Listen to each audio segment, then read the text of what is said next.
Welcome back to Out of Office. We're closing out with our very last episode of season 1. We're so excited. Thank you so much for listening this far. Can't believe we made it this far. Honestly, we're excited. So we decided to close out this very last episode with a bang.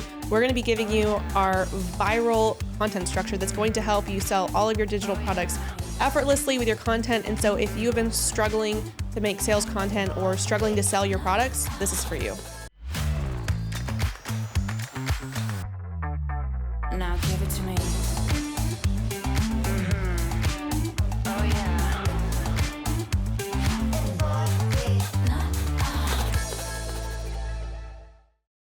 So there's a really big difference between, viral content and content that actually sells your products. And I feel like one of the biggest problems and frustrations that we hear from our students and from just people across the board who are selling any digital products is not being able to figure out how to create content that is selling their product. And they end up feeling like they're just like throwing spaghetti at the wall and they're just posting and hoping it works. So we're going to spend, this entire episode talking about how to create content that actually sells your product, so you're not just winging it every single day. Yeah, I hear a lot from people who they're like, I just can't figure out what I'm doing wrong. I'm showing up, like I'm actually posting every single day, but I'm not making any sales and I don't know why. And every once in a while, I get like a wild hair and I'll go look at their content. And it's extremely easy to spot and to identify the types of content that literally are not moving your business at all. And most of the time, that's the content that I see on these accounts when these creators are like, why am I not making sales? Why is my account not growing? I'm posting every single day. But then the content just has no real context to it. It doesn't provide any value. And value is so, so important when you're trying to sell a product online. And so I kind of want to talk about how I created these reels, this reel structure that actually sells my digital products, and it's repeatable and it works over and over and over for any niche because it's not niche specific. It's just the way that you structure your words. It's a formula. It is a formula. I think the problem is, or one of the problems is that, these people who have this digital product to sell or they have something to sell, they get this idea and they're like, oh, this would be a good idea for a reel or for a post or for a carousel, but they're not thinking really critically in, are these words going to move someone? Are these going to evoke an emotion? Are these going to make people feel triggered enough to buy this product? It's more of just off the cuff, I feel like, the content that they're making, and there's no real strategy or structure behind it, and that's why it's not performing, either like not getting engagement or not getting sales or growing their account in any way, and it literally is just winging it, and they're like, well, why isn't my product selling? Is it my product? Is my product the problem? Yeah, I think though that some of like the biggest misunderstandings are that if you are recreating trending content, like within any niche, that if you see somebody has a reel that has 1 million likes or 1 million views, that if you recreate that, then all of a sudden you're gonna sell your product, and that could not be further from the truth. Just because you have likes, one, that doesn't mean that they're selling anything. They could still be making $0 a month, but it also doesn't mean that they're getting any actual engagement within their business. Oh, 100%. People kind of equate virality with a lot of money, but you can go viral. And I've had reels go viral that don't make me a dime. And there's a couple different reasons for that. But I've also had reels go viral that sell like crazy. But it's the reels that I structure a very specific way. And I think that, like you were talking about, when you copy trending formats, you think that it's going to perform for you, but it's not. Because a lot of the time trends are just that. They're trends. Like they're entertaining. There's high entertainment value for them, but there's not much conversion happening on the back end because it's more of a nurture thing. And I have not seen a trend that everybody does that you can jump on, sell a product. I see it as entertaining and value, like in that it nurtures your audience. It's fun to watch. You get to learn something about the creator, but that's about it. So I don't rely on trends at all for content that will sell a product for me. And there was one time, it was last October. And I actually talked about this a couple of weeks ago with, I can't remember who it was. There was a reel. I was at the beach for a week in October because it's redfish season. I think that's a thing. So we go to the beach a lot because my husband likes to hunt. He likes to fish. He does like to hunt fish. Right. So he usually goes fishing in the morning. I was at home. I was at the condo with my kid, and I was like, oh, dang, I need to post a reel today. And I created this talking head reel completely off the cuff. I had nothing planned. And I just kind of came up with this script. And it went viral, like 1.3 million, maybe 2 million views the first time I posted it. And I was like, oh, shoot. I wonder if that was kind of a fluke. So I gave it a little bit of time. I mean, it not only did it go viral, but it got thousands of comments, like 5,000 comments, which turned into 5,000 leads from a single 30-second reel. Right. I think we were all shocked. We were super shocked. Because I saw you post it and I was like, okay, that's not super cute. Yeah, it was not. It was not cute. It was not aesthetic. My hair actually looked good, but that was Maybe unusual. your audience was just shocked. Yeah, they were I like, think they wow, were. she finally has good hair. Wow, she washed her hair that day. But Tresemme. and so I thought it might have been a one-off, but I reposted it again. I think I gave it like a month, maybe 2 months, and it went viral again. It got another 1 million views, and every time I've reposted this reel, it gets 1 million views. And so I sat down and I studied, like, what the heck is making this reel go viral? And I realized that I had accidentally created this reel formula that's insanely powerful. And so after I figured out kind of how I structured that first reel, I copied the same formula with a completely different topic, and that reel went viral. And I was like, all right, I'm onto something. Okay, I have something that works. And so we want to talk to you about what that reel structure is. And in fact, I talked about this on a podcast when I was with Caitlin Rhodes, and she said that she has used this for her content and it performed extremely well for her. And it's because at its core, whatever. At its core, that's better. In its heart. In its heart of hearts. hearts. This Gross. piece of content, what it does is it sparks curiosity. And you kind of just build on this curiosity, and then you act like not act, but you let your viewers know that you have a solution to this problem. And so we're going to dive into exactly what this is, because anybody can use it. And it's really not that difficult. Like I said, it was like a 20, maybe 25, maximum 30-second reel. And it was really easy to make, actually. So we're going to talk about this. Sorry, I'm looking at my notes.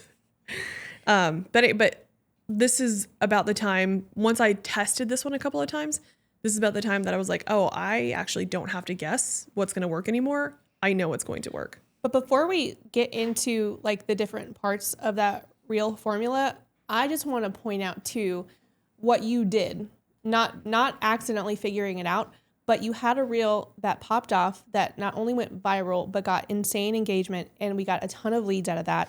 You went back and you studied it. This is what every single content creator needs to be doing. If you are selling something, if you have any reel that performs better than your others, you need to go back and study it and break it down and figure out why it did well. Like that's a key here that I didn't want to miss. I feel like people forget to do that. We're not just looking at it like, oh man, that one went viral. I hope I can recreate it accidentally in the future. You got to get in there and like tear it apart and be like, why did this go viral? Why did this do so well? But if you don't have a reel that goes viral for yourself, study other viral content. Yes. And this is where we talk about like doom scrolling with intention. Give yourself some time to doom scroll, because you will eventually come across a viral reel. And a viral reel will have like 100,000 likes, 10,000 likes. Because you can't Hundreds necessarily of thousands of shares. Yeah, hundreds of, or lots and lots of shares. And I want you to like sit down and watch that reel. Why did it go viral? Use your critical thinking skills. Ask yourself, what did they say? What movement was on the screen? What sound did you hear? How long was the reel? What were they talking about? Why did people share this reel?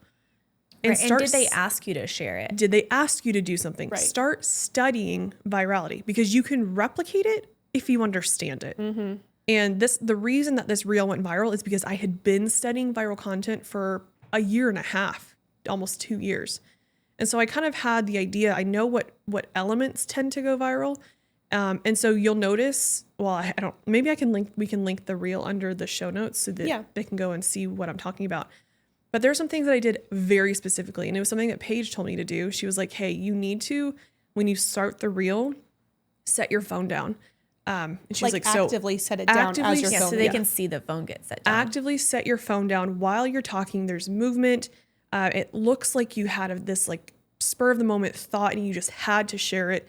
That in itself piques curiosity. So that is the first hook that goes into this reel. And you need to consider that movement is a hook. The way somebody records a video is a hook. And then I have an actual verbal hook that I say, and then I have another hook on the screen. So I have 3 hooks in the opening of this video that happen all at the same time within the first 2 seconds of the reel. And that's the first part of this 4-part reel structure. Is your hook. And I talk about this in the course that I just created. And I spend a lot of time on hooks because they're so important.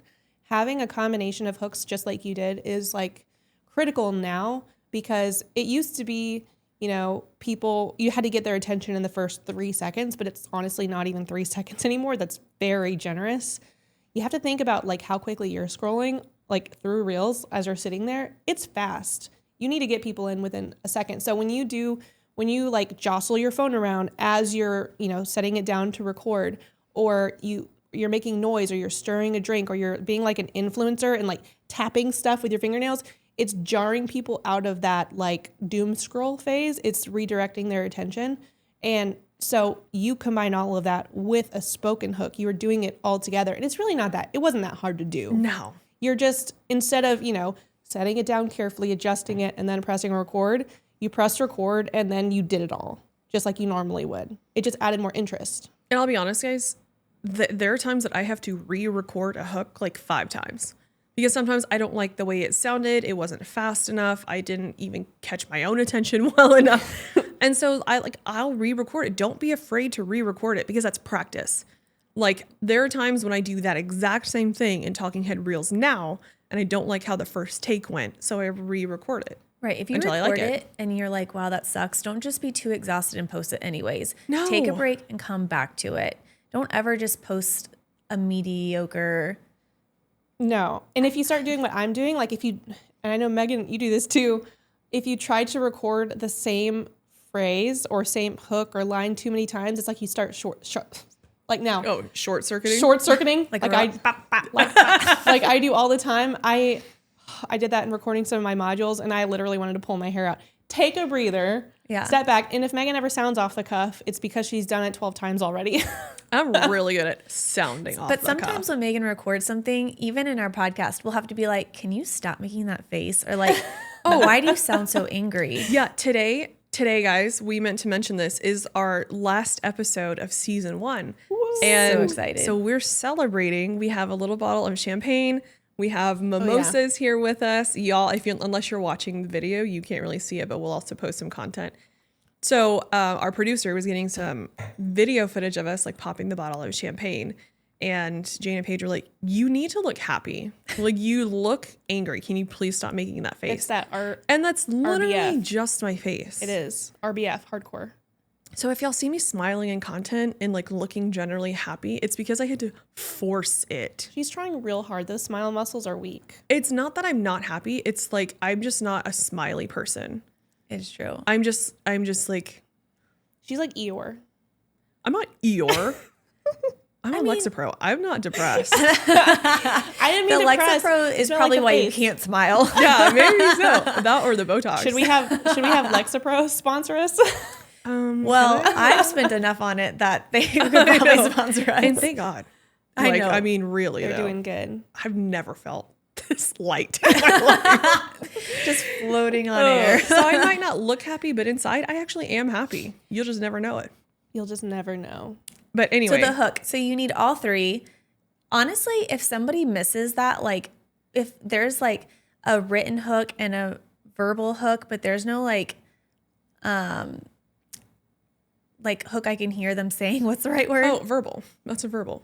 Okay. What There's is like a visual verbal and a text hook. right. But if one of those is missing, then I'm scrolling on. I know as terrible as that sounds, but I don't know if that's my like ADD or whatever, but I need all three to make me stop. It's psychology. And this is like what people fail to understand. It's not like a competition on who can be like the most obnoxious to get you to stop. It's literally doing what you have to do to disrupt people's brain. Because when you get in that doom scrolling, it's not just like a figure of speech. Like people, you become almost like zombie-like, and you're just scrolling. Your brain is actively looking for dopamine hits. Yeah. So I tell you what, when those influencers show up and they have something close up on screen and they're tapping, Megan, make the tapping sound. Hold on. We're gonna. I have my glass right here. Yeah. Oh, it gives me brain tingles. Wait, how and it about on stops plastic? me. It's better on plastic. It's better on plastic. Oh, That's so good. the ASMR. Yeah. Brain tingles immediately. It pulls people out of their scrolling zombie mode. And it's literally just psychology. And so for homework listeners, when you're scrolling, look at how people are hooking you, and that's it. Because if you can get the hook down, you're You like, got 'em. you got them. All you have to do is reel them in. But There's I more would than that, say but- that you, like, I include multiple hooks. Right. Because depending on the length of a reel, and this is going to sound so complicated and people are going to be exhausted already just listening to this. I get it. This comes with practice. Once you start practicing it, you kind of like comes second nature, and it becomes much, much easier. Like I can hook a person 3 to 4 times throughout a carousel or a reel easily now, and I don't even think about it. But it took me some practice. But depending on the length of your piece of content, you will need multiple hooks because yes, the first hook is absolutely the most important. If you don't hook them, then the rest of your content is literally a waste of time. And I say this all the time. And are there going to be times that you suck at it? Yes. Are there going to be times that you don't have a strong enough hook? 100%. That's fine. I still have stuff that flops because my hook wasn't strong enough. But I put all of my emphasis on getting somebody to stop the scroll now. All of my emphasis. And so when you go and watch my content, I want you to pay attention to that. And you're going to notice the types of words that I use to get people to stop the scroll. The hook is the most important. You don't have to have all 3 hooks, a visual, a verbal, and a text in every piece of content. But if you can, it makes for a better piece of content. And so if you can practice doing that, practice doing that. But don't like freak out if you're like, I can't get all 3 hooks in at once. It's fine. Get at least 2. If you have a verbal hook, always have a text hook on the screen above it. And you want your text hook to basically say the same thing as your verbal hook, but slightly rewrite, like slightly rephrase it. What this does is it makes people pay attention to 2 different things at once. Makes me reread it. It I makes have to you watch it reread twice. it. You may have to watch it twice. So you want your verbal hook on the screen to be a very similar version of, you want your text hook on the screen to be a very similar version of what you're saying, but not quite the same thing. Yeah. So I know a lot of people have learned a lot about hooks, but I feel like they're not as honest about it as we have been. And that's because we love you. And it's an ick when people aren't completely honest about it. It is an ick when people gatekeep. And we have a ton of hook examples in the new product that we created. And Megan literally walks you through like step by step some of her, all of her like hooks you've viral. collected for years. This is the most comprehensive content product I've ever seen. Yeah. So let's move on to number 2. Okay. So we're talking about this viral reel structure, and there are 4 parts to this. Part 1 is the hook. Part 2 is the problem awareness / solution tease.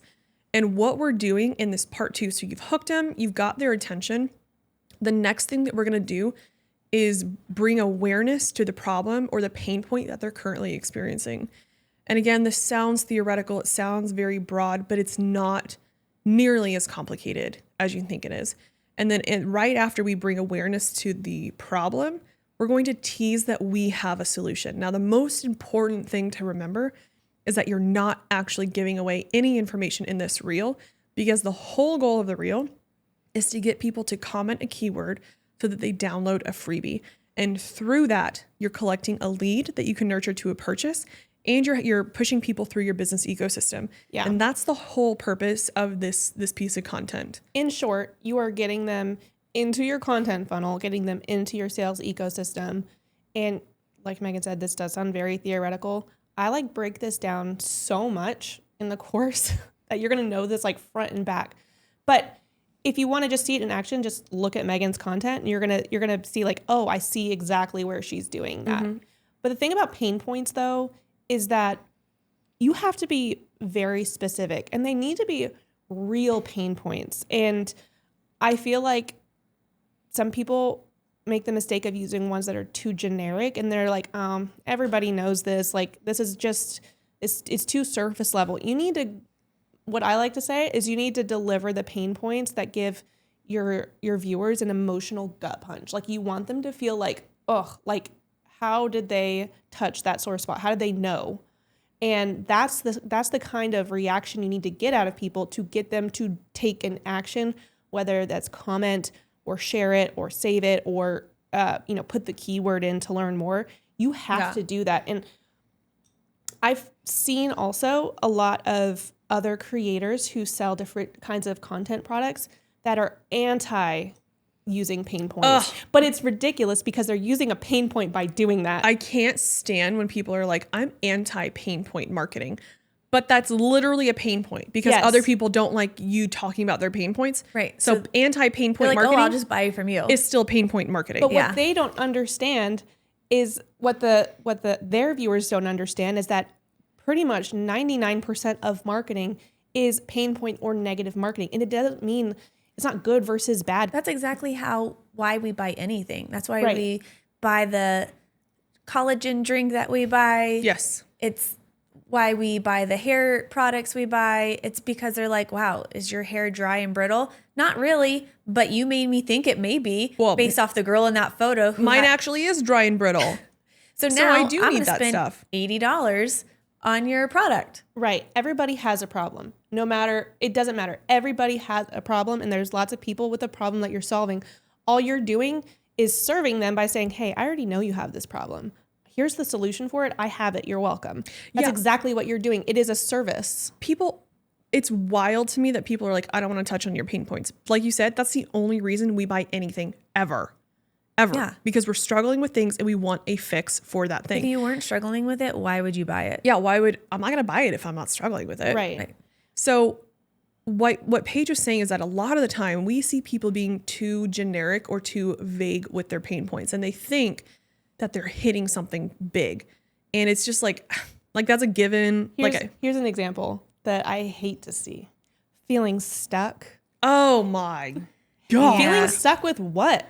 Like a what? That's a chat GPT pain point. I know, Yeah. but you see it Constant. everywhere and it has no meaning. Oh, here's another one. Overwhelmed. Oh, Overthinking. Second guessing. These are so vague. Yeah, Like, but they don't I mean, mean anything it can even to me. say like feeling overwhelmed, trying to build a product, but still, that's not even an exact pain point. No, a pain point for that would be you don't know exactly what product to create because you don't know where your expertise lies. Yeah. And so you don't know what you can help your audience, like how you can serve your audience best. That is a good example of a pain point because so Absolutely. many people are like, I don't know where I'm best at something enough to create a product. Yes. And that's what you touch on. You have to, so like feeling overwhelmed, whatever, trying to create a product, that's surface level. What we need to do is what's the layer of skin? Like I want to imagine skin. What's the deepest level? the Subcutaneous. top is the epidermis, Okay. and then you've got the dermis Okay. and the subcutaneous layer. All right. We want to get to the subcutaneous layer. Yeah, we want to call out those maybe even unspoken frustrations that they're having, like the secret frustrations that they might not be like actively talking about out loud, but they're thinking inside. Here's an example of one. So one thing I've talked about before, I have PCOS. I've always struggled with weight loss. If somebody was trying to sell me a kind of supplement or something, a great pain point would be, you don't think you're capable of losing weight at this point. Let me prove you wrong. You're just not taking the right supplements. That would get me instantly because that is something that I have thought, but I have not ever said. Like maybe I just can't lose weight. Like maybe my body just won't let me. But if somebody was like, you think you can't lose weight, but it's because you're not using the right supplements, I'd buy it. I'd buy it like that Yeah. in a heartbeat. You'd be like, oh, wait, you have it? No, yeah. So like, It's those things that you say where your listeners or your viewers are like, how did they know? how did they know? And it takes some practice. Again, you're going to be tired of hearing the word practice, but it takes some practice to get into that mind spot, like that mindset of your audience. And so what I do what we both do, this is going to be something that is actually extremely valuable if you're creating digital products. What we do is we have this Google Doc, And for every product that we create, Paige and I will sit down and we fill out this Google Doc. And some of the questions are, how does your audience feel before buying this product? How do they feel after buying this product or after using the product? And we write down all of our random thoughts and we put ourselves in the shoes, in the mind of our customer, of our ideal customer, and we write down how they're feeling. And like real everyday casual sounding thoughts. Casual, like frustrated that they spent money on this investment and they still haven't gotten results with it. Frustrated with the fact that there's so many people finding success online and they're doing everything right, but still not making the money. Or feeling overwhelmed because they're following several different creators and they're all giving different variations of advice and they don't know which one is right or not. Right. So we spend probably an hour filling out this document, maybe more sometimes. We spend a lot of time on this. And then what we do is feed that into CreatorBot, our AI, and we have AI help us create pieces of content based on those pain points, sales copy based on those pain points. And this is how you get to that subcutaneous layer of pain points that resonate so deeply with your audience that your content performs by itself. Yeah. And this is not something we learned from any other creator. This is something that we learned by doing it and just by our pain points aren't hitting. What do we need to do better? And reflecting on what sold us. What are other creators who sold us? What did they talk about? How did we feel after reading their sales copy? And that's kind of how we went into writing our product descriptions, our landing pages, our sales pages, and then some of our emails as well too. But most of our emails we don't use ChatGPT to write our emails.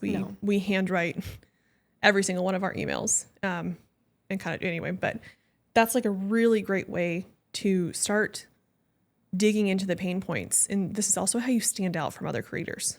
100%. Yeah. And it's just, there's a lot of work that goes into it in the front, but this is how you get, words that sell your product every single time. And if you haven't done this already, if you're like, well, I don't know all the pain points of my target audience, you have to go back and do some homework in that aspect. You have to take time and sit with it. Who am I selling to? What are their problems? What problems is my product solving specifically? And so that is some prerequisite homework that you have to do before you can, sit down and write all the pain points. But it transforms the way that you sell your product and the way that you make every single piece of content, because then you have these multiple points. You're like, oh, I have multiple topics that I can call out or multiple pain points that I can call out that my product is solving for.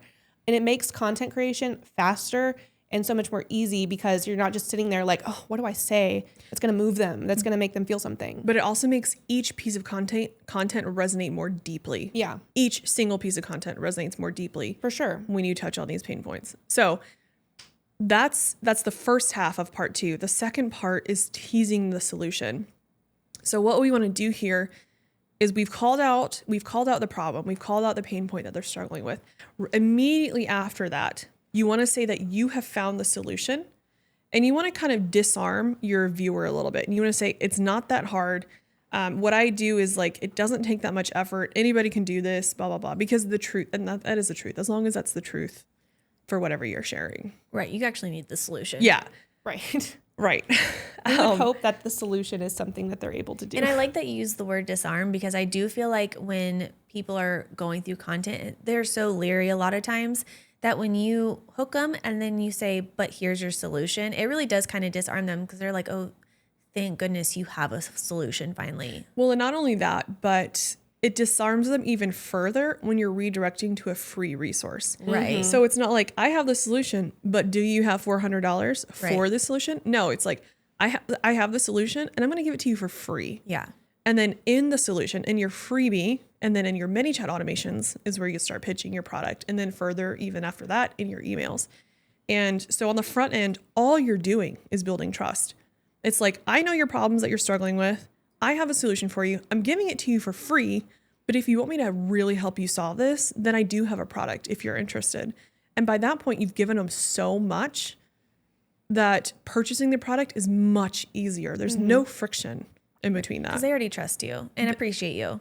More than anything, they appreciate you. It's that law of reciprocity. Mm-hmm. But on that note though, you can still use this exact framework to like directly sell. Oh, 100%. I have bought things from like reels or posts using that exact framework because I'm like, I immediately see that you have the solution to the problem and that seems like a good fit. I'll buy it and try it. More than that, you recognize what I'm actually struggling with. Right. So it's not like a vague solution. I know that your solution is going to help exactly what I'm Do struggling you want with. a really weird example?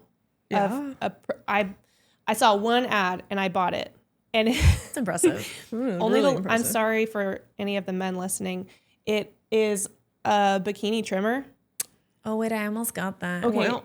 And it hit everything. Like it doesn't, you can keep it in your purse. It's waterproof. It's waterproof. You can pop it out wherever you are. It's got, not only does it have like the clipper side, but it's got like that men's shaver side that like you roll on your face. You know what I'm talking about? And Yeah. it gets those tiny little hairs. So, and it doesn't cause razor burn or razor bumps. It called out every frustration I had with previous things like that I've bought. And I was like, sold. I didn't need to see another single ad because, and they showed like them using it and putting it in the purse and doing all the things. I was like, done. I want it. Has it come in yet? Yeah, I used it. It's really good. I don't know of an instance where I would need that in my purse. I don't And either. just like whip it out. I'm not going to carry it all in the my time. purse. Do you know how many times I've like gone to Target and like needed to try on a bathing suit and like, or gone like randomly to the beach and like randomly to the beach. But no, it's not even just that. I've been with you, right? You called me and we were like, hey, you want to pack up and go to the beach? You've got at least an hour to get in the shower. I don't do that. No. I You have think Jane's 2 gonna do that? kids and myself and a husband to pack up. And a dog. And Y'all a are dog. a bunch I'm of not animals. I'm showering. not carrying a No, razor but around in my listen, purse. I'm not carrying it around in my purse either, but I like the possibility that I can. Yeah. You know, And it I'm came with just a cute- wildly uncomfortable with the idea of whipping out a razor somewhere in like a Target dressing room. I wouldn't say I would do it at Target. But either way, it called out Maybe in the any car. perceivable Oh my frustration and possibility. You're losing the point. You're losing the plot. I'm here. too uncomfortable to think about the plot. You're welcome. You've talked about way worse things on this I don't podcast. think so. This is for the ladies. Also, what is the name of the razor? Dermave or something. Dermave. It's 100% something that was probably on TikTok Shop. For but sure. it works. Yeah. You probably And I'm spent not- like 16 times. It wasn't that. I think I spent like $25. $25. That's a deal. Yeah. All right. Do you want the link? No. Do you want to change? I don't need it. It comes up on my 100%. Instagram all the time. You're welcome. Thank you. All right. So they touched on pain points well, obviously. And Paige touched on Solutions. some of my pain points. I know how to do that really well. Yeah. You y'all just are. have so many, it's impossible to get around. You have so many pain points. Let's move on to number 3. Okay. All right. So the third part of this, after we have hooked them with a strong hook, we have teased or we've talked about the problem, we've teased the solution. The last thing is a call to action. Literally, if you do any of this and you don't have a call to action, I'm gonna reach through that screen and just slap you right in the Hunt you face. down and gut you like a fish. Yeah, 100%. Oh my. People who don't have a call to action, like on their content, I'm like, what did you just spend 30 seconds creating? Probably 2 hours creating that piece of content for. Tell your audience exactly what you want them to do. Ideally, you're going to tell them to comment a keyword in order to get a freebie. And then that's where you collect their email in exchange for the freebie link. Ideally, that's what you should be doing Using ManyChat. using ManyChat. Yes. If you're not going to do that, at least tell them to follow you. At least tell them to share the Share. reel with somebody Literally else. anything. Anything. People will do what you tell Not them anything. to do. Do not tell them to like. No, Because No. we don't care likes about that. Don't matter Fair. at all for the algorithm. Good point. But I Likes love are it when dumb. people tell me to send it to a friend who needs to hear this or Yes. whatever. Oh, yeah. Because then I'm not only thinking about myself, then I'm like, oh, wait, who do I know that would need this? And then a lot of 100%. times I share it because I'm like, 100%. God, this was so dumb. Paige needs it for sure. 100%. Like, You always so do. that always gets me. I Right. know, and I'm so grateful. Yeah. And your audience, especially guys, especially if you did something for them, they are going to do something for you. And they're not even thinking about it because, again, it's that law of reciprocity. Yep. You gave them something. So, like, innately, intrinsically, they want to return the favor. This is psychology. Like, I don't even know what it is. I'm not a psych major. I'm not a psychologist or a psychiatrist. But I can tell you that human nature is to return a favor. And so by asking them to do something, number one, if they feel like it's going to benefit them, they're going to do the call to action to get the freebie. If you're teasing a solution to a problem that they're dealing with every single day. Or a free item. A free item. sure. Number 2, because you're giving them something, they want to do something for you. So the call to action is twofold. But if you don't include a call to action, you are wasting all of the effort that you first put into that piece of content, into creating the content, scripting it, recording it. Now, let me just say though, because I know people are going to be like, I see creators posting content without a call to action all the time, and like ones that are selling stuff, and I do too. But here's the thing. Those are big creators that are putting out multiple pieces of content out a day. But they also are they're also paying thousands of dollars a week in ads. Right. But it's not even just that. Yes, they have ads, but they're putting out so many pieces of content, and they have so many followers. They've established so much trust. They get so much engagement that they can afford to put out more just like relatability, feel good content. Right. That just, or is encouraging or something like that. I'm not saying that kind of content is bad. You can still do that. But what I'm going to say is, if you want to put out that kind of content that does not have a CTA, you better be putting out a lot of content that has CTAs and is moving the needle in some way. Yeah. Otherwise, if you're someone who's posting 3 or 4 times a week only, and one of those does not have a CTA, that's like a huge waste of your time and your resources. That's an expensive hobby. For reference, I have 365,000 followers, and I use a call to action on every single post. Right. It would be almost wasteful not to. Oh, Let's to be me, honest. personally, it's wasteful not to. Like, this is a business. This isn't for funsies. No. I don't post. call No. you to do something. This is the mindset shift that people have to make if you're selling stuff. And if you're listening to this podcast, you are selling something or you want to sell something. And I know that there's creators out there who are like, this is going to be fun. Like, do whatever you want with it. But at the end of the day, if your goal is to sell and you want this to be a business, you have to act like a business owner. I also don't know of any creators in our line of work who are just posting content to post content because it's fun and it gives them life. Hopefully not. That is not the case for me. No. I post content because honestly, it's a lesser of two evils. I either work a 9-to-5 job or I post content. I'm going to post content every single day of my life if it means I never have to work for somebody else ever again. Sure. But that doesn't mean like I love creating content. It just means this is a really fun, easy way to earn a living and help other people do the same thing. For me, at least. For literally, you can do it wherever you are. No, but like I'm not posting content for the fun of it. No. So make your content do something, make it mean something, make it work for you. And you make it work for you by having a call to action. The last part of that is DM automation, because let's make it even easier. We need to make it even easier. And so after you have a call to action, even if you have a small account, I think we've talked about this before, you should be using DM automation. The tool that we use is ManyChat. I have not seen another tool work as well as ManyChat. There's so many things you can do with it. Oh my gosh. We actually work closely with ManyChat, and they're genuine good people also, so it's a win-win. Yeah, I really like the company. They're really great people. I like the team. Shout out Oksana. What up? I hope you're listening. Yeah, are you listening? But yeah, so after you use that call to action, have somebody comment a keyword in exchange for the freebie, then there are very specific automation, like flows that you can use with ManyChat that will encourage a sale, increase the touch points, and pitch your product for you. And literally all you have to do, if you follow the structure, is post the reel, follow the structure that we just talked about, and the reel is going to work for you for days at a time. Like it's a 24/7 employee. Yeah. Well, one thing that I hear newer creators say about ManyChat, because we tell our students to use ManyChat all the time. A lot of people don't want to use ManyChat at the very beginning because they're like, I only have 2 followers. And I'm like, I don't care how many followers you have. I don't care if your only follower is your mom. The point is now, when somebody comments a keyword on your reel, it's probably not going to be your mom. It might be. But if it's somebody else, they need to get that response instantaneously, because the way that social media is now, so many people use DM automation that you expect it immediately. And if you don't get it immediately, they're going to forget. They're not going to even look for the notification when they do get a response. Well, also, they'll move on and they'll get it immediately from somebody else. 100% within the next 10 seconds. Yeah. It doesn't matter. And so anytime you are making any kind of content to sell anything, always have DM automation running in the background for you to do the work for you when life gets in the way, because you probably have a family or children or something else going on at the same time. Right. So we got like really dug into this 4-part reel structure. What I want to do is give you an example of this, and I'm not going to walk through it because you can't see it while we talk about this. I'm going to plug a link to the very first reel that I ever posted using this structure, the one that inspired the entire framework, below this so you can go and watch it. And I want you to pay attention to exactly how I structure the reel, exactly what I say. Pay attention to the transitions between the hook, the problem awareness, teasing the solution, the call to action.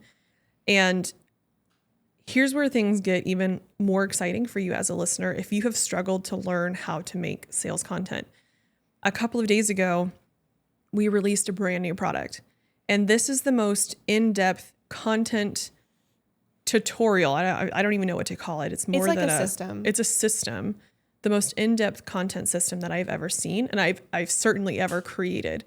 But what I did is I took 42 of my most viral pieces of content, my highest performing sales content, 42 of them. This is reels and carousels.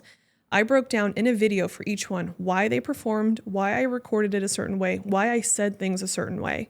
And then I'm giving you a script, like an actual template for my exact reel, so you can take my structure, plug in your information, your audience, your niche, and then use my reels for your account, for your business. It's actually incredible. It's incredible. I went back through it last night and I was kind of shook. Yeah, Jane was texting me at like 10 p.m. last night. She was like, I just watched some of these videos and they're insane. Yeah. I was like, I know. I'm really proud of it. If somebody actually did it, they are 100% going viral. I mean, if you don't go viral, that's fine, but this is definitely going to sell for you. Yeah.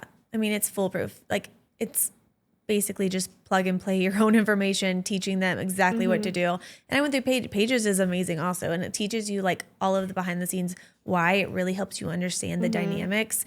And which I think not a lot of people truly understand. It's not, my course is not something that's going to give you an immediate result like Megan's, but it is important to know, because you can recreate reels all day, but until it clicks in your brain and you understand like why it works the way it does, then it's going to be harder to recreate more or make more of your own that are original. So I go into a lot of theory in my course, but it's going to be really important for your overall understanding of content and just the way why it works. And guys, this is not an expensive course. No, by the way, it's not. This is extremely affordable. I was actually a little irritated about how we priced it. She was like, based off what's in it, but that's okay. How long it took. And how long it took to make, but it's okay. We're doing the Lord's work. If you buy this, if you get this, the viral content lab, and then we call it a lab because I'm showing you how to recreate it. It's not just a course. It's like a sim lab. It's literally like I'm showing you why it worked, and then I'm giving you the exact template for recreating it yourself. In 10 minutes, you could post your first reel based on what works for me. And this is all structured around my content. I pulled my content to teach you how to make your content. If you post one reel a day, I gave you 6 weeks of content that you don't even have to think about. Literally for 6 weeks, I'm showing you what to do. That's a long time. That's a lot of content. That's almost 2 months of content. Almost 2 months of content that's going to sell your product and grow your account. So I wanted to break down this viral reel structure because it's timeless. This is not a trend. This is something that will keep performing for you because it's rooted in human psychology, and it's fantastic for content and for engagement and growth on Instagram. So check that out. We're going to link the viral content lab below this episode, so you can watch that reel that we've talked about, and you can check out the viral content lab and Page's Sales Content Academy, which is going to teach you everything about making the kind of content that will sell these digital products that you're spending so much time and energy and effort creating. If you're not making sales, what's the point, right? So let's make it. Don't lose the plot. Yeah, don't lose the plot. That is the plot. But we're really grateful to have all of our listeners here with us and joining us for the last episode of our first season. Why does that make me kind of like sad? I don't know. It's wild. It's been a wild couple of months, and this has been so fun. Y'all have given us such good feedback. Like we actually take screenshots every time that we get a DM about our podcast. We screenshot it and we send it to our group chat, And so Yeah. we all get to see y'all commenting on this podcast and what you've learned from it.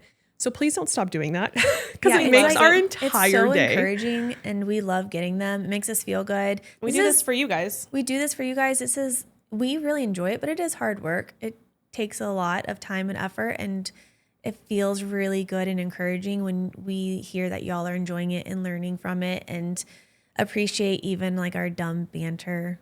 Yeah, Like, Real dumb. we love that. love So it. Please continue to make us feel good. On season 2. Please don't stop. Yeah. Yeah, and so we've had like a little bit of a mimosa. I'm gonna have to take a water break here in a second. But let us know if you have any thoughts, if you would like to work with us, if you want to check out our products, look at the links below the show notes, in the show notes, and send us some love because we love to get it. We love love. And we will see y'all in season 2. See you later. Bye. Bye.